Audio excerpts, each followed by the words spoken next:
এখনো পর্যন্ত কেন এই লোকটাকে রাখা হয়েছে? অপারেশন সিঁদুরে লড়লো কারা? ভারতীয় সেনাবাহিনীরা। কৃতিত্বকার নরেন্দ্র মোদী। মাইনে কি হয়?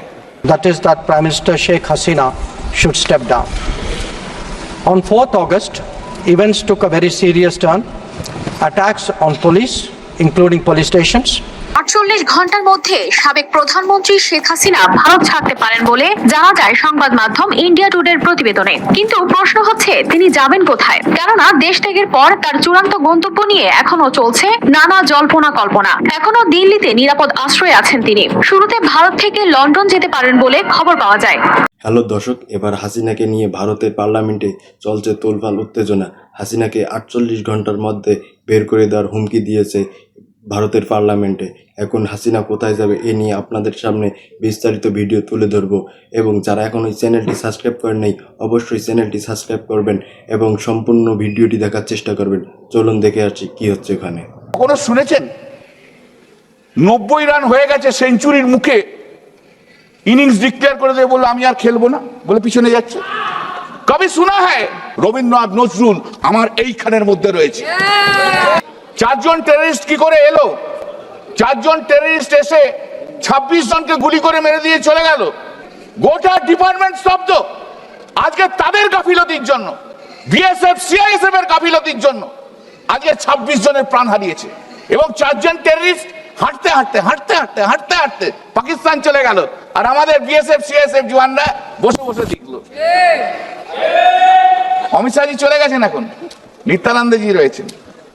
স্যার, ম্যাডাম, এই যে সেনারা ছিল না, তার দায় দায়িত্ব কে নেবে? এই দায় দায়িত্ব নিতে হবে প্রধানমন্ত্রীকে, এই দায় দায়িত্ব নিতে হবে হোম মিনিস্টারকে। 140 কোটি মানুষের কাছে, ভারতবর্ষের 140 কোটি মানুষের কাছে হাত জোর করে ক্ষমা চান যে আপনাদের গাফিলতিতে, আপনাদের নেগলিজেন্সির জন্য 26 জন লোক মারা গেছে। একটা টেররিস্ট ধরতে পারেন না আপনারা? বলে 100 টেররিস্ট মেরেছে। আরে 100 টেররিস্টের মধ্যে 4টে টেররিস্ট কোথায় গেল? তার নাম বলুন না, বক্তৃতা শুধু দিয়েই গেলে হবে। এই 26 দিনে আমাদের ইন্টেলিজেন্স ডিপার্টমেন্ট কি করছিল? What they are doing? What Ajit Doval was doing? ওনাকে মোটামুটি ট্রান্সপ্লান্ট করে দিয়েছেন, ব্র্যান্ড করে দিয়েছেন, ব্র্যান্ডেড। তা কি করছিল ইন্টেলিজেন্স ডিপার্টমেন্ট? ব্যর্থ। এখনো পর্যন্ত কেন এই লোকটাকে রাখা হয়েছে? একটা ব্যর্থ ইন্টেলিজেন্ট অফিসার। আপনার অভ্যাস দেশের সব কৃতিত্ব আপনি নিয়ে নেবেন। সেই করোনার সময় ডাক্তাররা কাটলো, কৃতিত্ব হচ্ছে কার? Narendra Modi.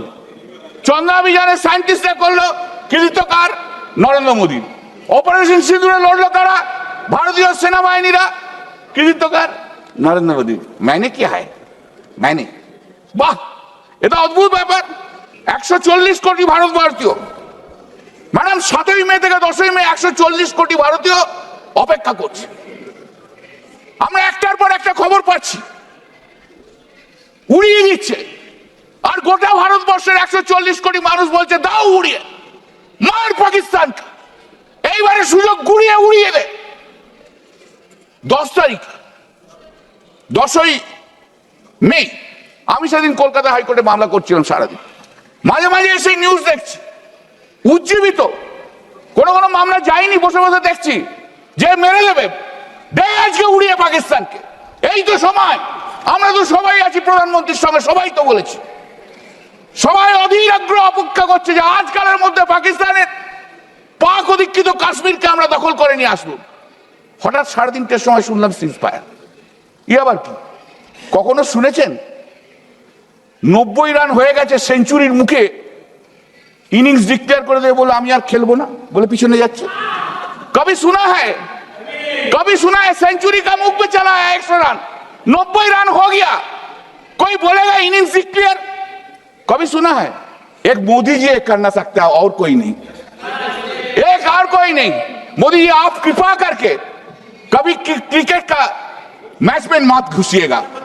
coalesced around a one-point agenda, that is that Prime Minister Sheikh Hasina should step down. On 4th August, events took a very serious turn. Attacks on police, including police stations, and government installations intensified even as overall levels of violence greatly escalated. Properties of individuals associated with the regime were torched across the country. What was particularly worrying was that minorities, their businesses and temples also came under attack at multiple locations. The full extent of this is still not clear. Speaker, sir, on 5th August, demonstrators converged in Dhaka despite the curfew. Our understanding is that after a meeting with leaders of the security establishment, Prime Minister Sheikh Hasina apparently decided to resign. At very short notice, she requested approval to come for the moment to India. We simultaneously received a request for flight clearance from the Bangladesh authorities. She arrived yesterday evening in Delhi. Speaker, sir, the situation in Bangladesh is still evolving. The Army Chief, General Waqaruzzaman, addressed the nation on 5th August. He spoke about assuming responsibility and constituting an interim government. We are in close and continuous touch with the Indian community in Bangladesh through our diplomatic missions.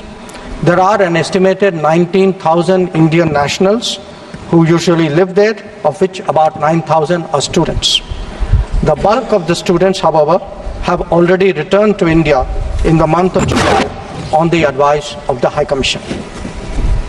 In terms of our diplomatic presence, in addition to the High Commission in Dhaka, we have assistant High Commissions in Chittagong, Rajshahi, Khulna and Sylhet. It is our expectation that the host government will provide the required security protection for these establishments.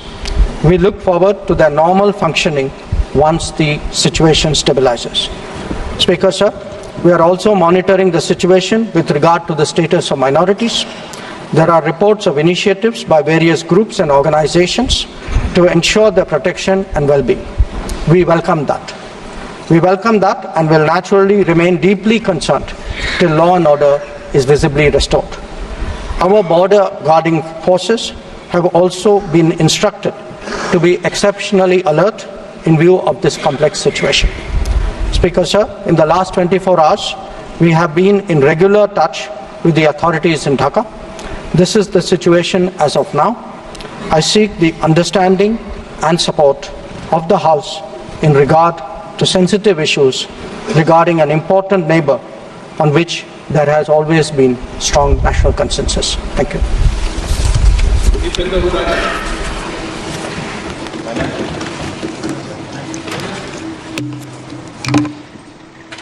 धन्यवाद सभापति महोदय।